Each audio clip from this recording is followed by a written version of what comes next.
Scaramouche by Raphael Sabatini. Book 1, Chapter 3. The Eloquence of Monsieur de Vilmorin. As they walked down the hill together, it was now Monsieur de Vilmorin who was silent and preoccupied, Andre Louis who was talkative. He had chosen woman as a subject for his present discourse. He claimed, quite unjustifiably, to have discovered woman that morning, and the things he had to say of the sex were unflattering and occasionally almost gross. M. de Vilmorin, having ascertained the subject, did not listen. Singular though it may seem in a young French abbe of his day, M. de Vilmorin was not interested in woman. Poor Philippe was in several ways exceptional. Opposite the Breton Arme, the inn and posting-house at the entrance of the village of Gavrillac, M. de Vilmorin interrupted his companion just as he was soaring to the dizziest heights of caustic invective, and Andre Louis, restored thereby to actualities, observed the carriage of M. de La Tour d'Azyr standing before the door of the hostelry. "I don't believe you've been listening to me," said he. "Had you been less interested in what you were saying, you might have observed it sooner and spared your breath. The fact is, you disappoint me, Andre. You seem to have forgotten what we went for. I have an appointment here with Monsieur le Marquis. He desires to hear me further in the matter. Up there at Gavrillac I could accomplish nothing. The time was ill chosen as it happened. But I have hopes of Monsieur le Marquis." "Hopes of what?" "That he will make what reparation lies in his power. Provide for the widow and the orphans. Why else should he desire to hear me further?" "Unusual condescension," said Andre Louis, and quoted, "Timeo Danaos e dona ferentes." "Why?" asked Philippe. "Let us go and discover, unless you consider that I shall be in the way." Into a room on the right, rendered private to M. le Marquis for so long as he should elect to honour it, the young men were ushered by the host. A fire of logs was burning brightly at the room's far end, and by this sat now M. de La Tour d'Azyr and his cousin, the Chevalier de Chabrillane. Both rose as M. de Vilmorin came in. Andre Louis, following, paused to close the door. "You oblige me by your prompt courtesy, M. de Vilmorin," said the Marquis, but in a tone so cold as to belie the politeness of his words. "A chair, I beg." "Ah, Moreau." The note was frigidly interrogative. "He accompanies you, monsieur?" he asked. "If you please, Monsieur le Marquis." "Why not?" "Find yourself a seat, Moreau." He spoke over his shoulder as to a lackey. "It is good of you, monsieur," said Philippe, "to have offered me this opportunity of continuing the subject that took me so fruitlessly, as it happens, to Gavrillac." The Marquis crossed his legs and held out one of his fine hands to the blaze. He replied without troubling to turn to the young man, who was slightly behind him. "The goodness of my request we will leave out of question for the moment," said he darkly, and M. de Chabrillane laughed. Andre Louis thought him easily moved to mirth, and almost envied him the faculty. "But I am grateful," Philippe insisted, "that you should condescend to hear me plead their cause." The Marquis stared at him over his shoulder. "Whose cause?" quoth he. "Why, the cause of the widow and orphans of this unfortunate Mabey." The Marquis looked from Vilmorin to the Chevalier, and again the Chevalier laughed, slapping his leg this time. "I think," said M. de La Tour d'Azyr slowly, "that we are at cross purposes. I asked you to come here because the Chateau de Gavrillac was hardly a suitable place in which to carry our discussion further, and because I hesitated to incommode you by suggesting that you should come all the way to Azyr. But my object is connected with certain expressions that you let fall up there. It is on the subject of those expressions, monsieur, that I would hear you further, if you will honour me." Andre Louis began to apprehend that there was something sinister in the air. He was a man of quick intuitions, quicker far than those of M. de Vilmorin, who evinced no more than a mild surprise. "I am at a loss, monsieur," said he. "To what expressions does monsieur allude?" "It seems, monsieur, that I must refresh your memory." The Marquis crossed his legs and swung sideways on his chair, so that at last he directly faced M. de Vilmorin. "You spoke, monsieur, and however mistaken you may have been, you spoke very eloquently. Too eloquently, almost, it seemed to me, of the infamy of such a deed as the act of summary justice upon this thieving fellow, Mabey, or whatever his name may be. Infamy was the precise word you used. You did not retract that word when I had the honour to inform you that it was by my orders that my gamekeeper Binet proceeded as he did." "If," said M. de Vilmorin, "the deed was infamous, its infamy is not modified by the rank, however exalted, of the person responsible. Rather, it is aggravated." "Ah!" said M. le Marquis, and drew a gold snuff-box from his pocket. "You say, if the deed was infamous, monsieur. Am I to understand that you are no longer as convinced as you appeared to be of its infamy?" M. de Vilmorin's fine face wore a look of perplexity. He did not understand the drift of this. "It occurs to me, M. le Marquis, in view of your readiness to assume responsibility, that you must believe justification for the deed which is not apparent to myself." "That is better. That is distinctly better." The Marquis took snuff delicately, dusting the fragments from the fine lace at his throat. "You realize that with an imperfect understanding of these matters, not being yourself a landowner, you may have rushed to unjustifiable conclusions. That is indeed the case.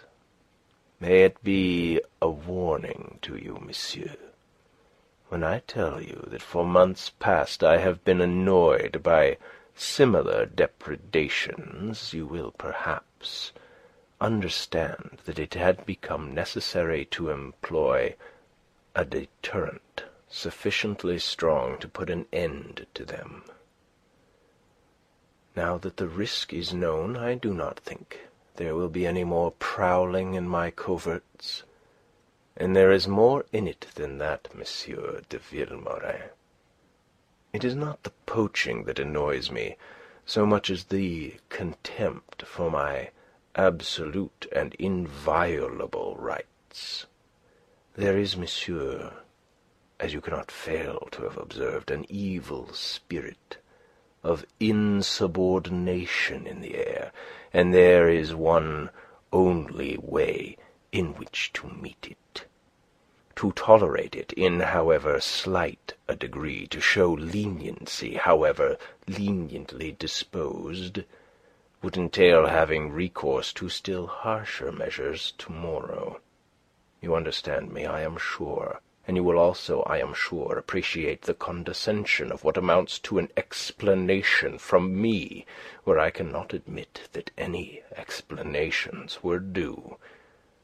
If anything in what I have said is still obscure to you, I refer you to the game laws, which your lawyer friend there will expound for you at need."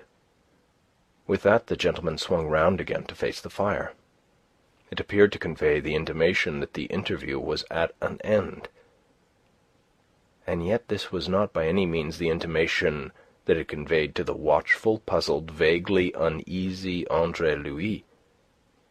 It was, thought he, a very curious, a very suspicious oration. It affected to explain with a politeness of terms and a calculated insolence of tone, whilst in fact it could only serve to stimulate and goad a man of M. de Vilmorin's opinions. And that is precisely what it did. He rose. "Are there in the world no laws but game laws?" he demanded, angrily. "Have you never by any chance heard of the laws of humanity?" The Marquis sighed wearily. "What have I to do with the laws of humanity?" he wondered.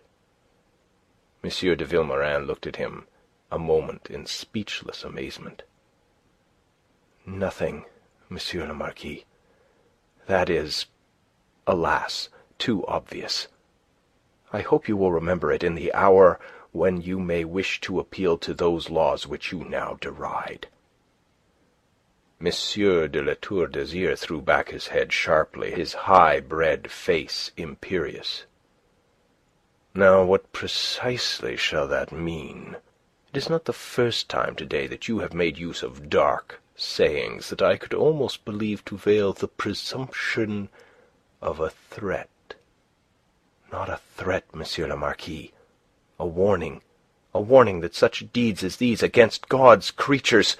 Oh, you may sneer, monsieur, but they are God's creatures, even as you or I, neither more nor less, deeply though the reflection may wound your pride in his eyes."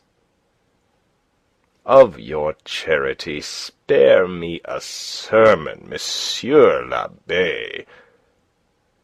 "You mock, monsieur. You laugh. Will you laugh, I wonder, when God presents his reckoning to you for the blood and plunder with which your hands are full?" "Monsieur!" The word, sharp as the crack of a whip, was from M. de Chabrillane, who bounded to his feet. But instantly the Marquis repressed him. "Sit down, Chevalier. You are interrupting Monsieur l'Abbé, and I should like to hear him further. He interests me profoundly." In the background, Andre Louis, too, had risen, brought to his feet by alarm by the evil that he saw written on the handsome face of M. de La Tour d'Azyr. He approached and touched his friend upon the arm. "Better be going, Philippe," said he. But M. de Vilmorin, caught in the relentless grip of passions long repressed, was being hurried by them recklessly along. "Oh, monsieur," said he, "consider what you are and what you will be. Consider how you and your kind live by abuses, and consider the harvest that abuses must ultimately bring." "Revolutionist," said M. le Marquis contemptuously. "You have the effrontery to stand before my face and offer me this stinking cant of your modern so-called intellectuals." "Is it cant, monsieur? Do you think, do you believe in your soul that it is cant? Is it cant that the feudal grip is on all things that live, crushing them like grapes in the press to its own profit? Does it not exercise its right upon the waters of the river, the fire that bakes the poor man's bread of grass and barley, on the wind that turns the mill, the peasant cannot take a step upon the road, cross a crazy bridge over a river, buy an ell of cloth in the village market, without meeting feudal rapacity, without being taxed in feudal dues. Is not that enough, Monsieur le Marquis? Must you also demand his wretched life in payment for the least infringement of your sacred privileges, careless of what widows or orphans you dedicate to woe? Will not content you but that your shadow must lie like a curse upon the land? And do you think in your pride that France, this Job among the nations, will suffer it forever?" He paused as if for a reply, but none came. The Marquis considered him strangely silent, a half-smile of disdain at the corners of his lips, an ominous hardness in his eyes. Again Andre Louis tugged at his friend's sleeve. "Philippe!" Philippe shook him off, and plunged on, fanatically. "Do you see nothing of the gathering clouds that herald the coming of the storm? You imagine, perhaps, that these States General summoned by M. Necker and promised for next year are to do nothing but devise fresh means of extortion to liquidate the bankruptcy of the state? You delude yourselves, as you shall find. The Third Estate, which you despise, will prove itself the preponderating force, and it will find a way to make an end of this canker of privilege that is devouring the vitals of this unfortunate country." Monsieur le Marquis shifted in his chair, and spoke at last. "You have, monsieur," said he, "a very dangerous gift of eloquence, and it is of yourself rather than of your subject. For, after all, what do you offer me? A réchauffe of the dishes served to out-at-elbow enthusiasts in the provincial literary chambers, compounded of the effusions of your Voltaires and Jean-Jacques and such dirty-fingered scribblers. You have not among all your philosophers one with the wit to understand that we are an order consecrated by antiquity, that for our rights and privileges we have behind us the authority of centuries." "Humanity, monsieur," Philippe replied, "is more ancient than nobility. Human rights are contemporary with man." The Marquis laughed and shrugged. "That is the answer I might have expected. It has the right note of cant that distinguishes the philosophers." And then M. de Chabrillane spoke. "You go a long way round," he criticized his cousin on a note of impatience. "But I am getting there," he was answered. "I desired to make quite certain first." "Faith, you should have no doubt by now." "I have none." The Marquis rose, and turned again to M. de Vilmorin, who had understood nothing of that brief exchange. "Monsieur l'Abbé," said he once more, "you have a very dangerous gift of eloquence. I can conceive of men being swayed by it. Had you been born a gentleman, you would not so easily have acquired these false views that you express." M. de Vilmorin stared blankly, uncomprehending. "Had I been born a gentleman, do you say?" quoth he in a slow, bewildered voice. "But I was born a gentleman. My race is as old, my blood as good as yours, monsieur." From M. le Marquis there was a slight play of eyebrows, a vague, indulgent smile. His dark liquid eyes looked squarely into the face of M. de Vilmorin. You have been deceived in that, I fear." "Deceived?" "Your sentiments betray the indiscretion of which, madam, your mother must have been guilty." The brutally affronting words were sped beyond recall, and the lips that had uttered them coldly, as if they had been the merest commonplace, remained calm and faintly sneering.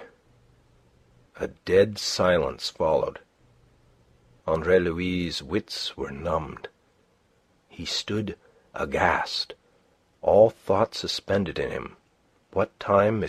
de Vilmorin's eyes continued fixed upon M. de La Tour d'Azyr's, as if searching there for a meaning that eluded him. Quite suddenly he understood the vile affront. The blood leapt to his face, fire blazed in his gentle eyes. A convulsive quiver shook him. Then, with an inarticulate cry, he leaned forward and with his open hand struck M. le Marquis full and hard upon his sneering face. In a flash, M. de Chabrillane was on his feet between the two men. Too late, Andre Louis had seen the trap. La Tour d'Azyr's words were but as a move in a game of chess, calculated to exasperate his opponent into some such counter-move as this, a counter-move that left him entirely at the other's mercy. M. le Marquis looked on, very white, save where M. de Vilmorin's fingerprints began slowly to colour his face. But he said nothing more. Instead, it was M. de Chabrillane who now did the talking, taking up his preconcerted part in this vile game. "You realize, monsieur, what you have done," said he coldly to Philippe. "And you realize, of course, what must inevitably follow." M. de Vilmorin had realized nothing. The poor young man had acted upon impulse, upon the instinct of decency and honour, never counting the consequences. But he realized them now at the sinister invitation of M. de Chabrillane, and if he desired to avoid these consequences, it was out of respect for his priestly vocation, which strictly forbade such adjustments of disputes as M. de Chabrillane was clearly thrusting upon him. He drew back. "Let one affront wipe out the other," said he, in a dull voice. "The balance is still in M. le Marquis's favour. Let that content him." "Impossible." The Chevalier's lips came together tightly. Thereafter he was suavity itself, but very firm. "A blow has been struck, monsieur. I think I am correct in saying that such a thing has never happened before to M. le Marquis in all his life. If you felt yourself affronted, you had but to ask the satisfaction due from one gentleman to another. Your action would seem to confirm the assumption that you found so offensive, but it does not on that account render you immune from the consequences." It was, you see, M. de Chabrillaine's part to heap coals upon this fire, to make quite sure that their victim should not escape them. "I desire no immunity," flashed back the young seminarist, stung by this fresh goad. After all, he was nobly born, and the traditions of his class were strong upon him, stronger far than the seminarist schooling in humility. He owed it to himself, to his honour, to be killed rather than avoid the consequences of the thing he had done. "But he does not wear a sword, messieurs!" cried Andre Louis, aghast. "That is easily amended. He may have the loan of mine." "I mean, messieurs," Andre Louis insisted, between fear for his friend and indignation, "that it is not his habit to wear a sword, that he has never worn one, that he is untutored in its uses. He is a seminarist, a postulant for holy orders, already half a priest, and so forbidden from such an engagement as you propose." "All that he should have remembered before he struck a blow," said M. de Chabrillane politely. "The blow was deliberately provoked," raged Andre Louis. Then he recovered himself, though the other's haughty stare had no part in that recovery. "Oh, my God, I talk in vain. How is one to argue against a purpose formed? Come away, Philippe. Don't you see the trap?" M. de Vilmorin cut him short and flung him off. "Be quiet, Andre. Monsieur le Marquis is entirely in the right." "Monsieur le Marquis is in the right?" Andre Louis let his arms fall helplessly. This man he loved above all other living men was caught in the snare of the world's insanity. He was baring his breast to the knife for the sake of a vague, distorted sense of the honour due to himself. It was not that he did not see the trap. It was that his honour compelled him to disdain consideration of it. To Andre Louis, in that moment, he seemed a singularly tragic figure. Noble, perhaps, but very pitiful. End of chapter 3 of Book 1.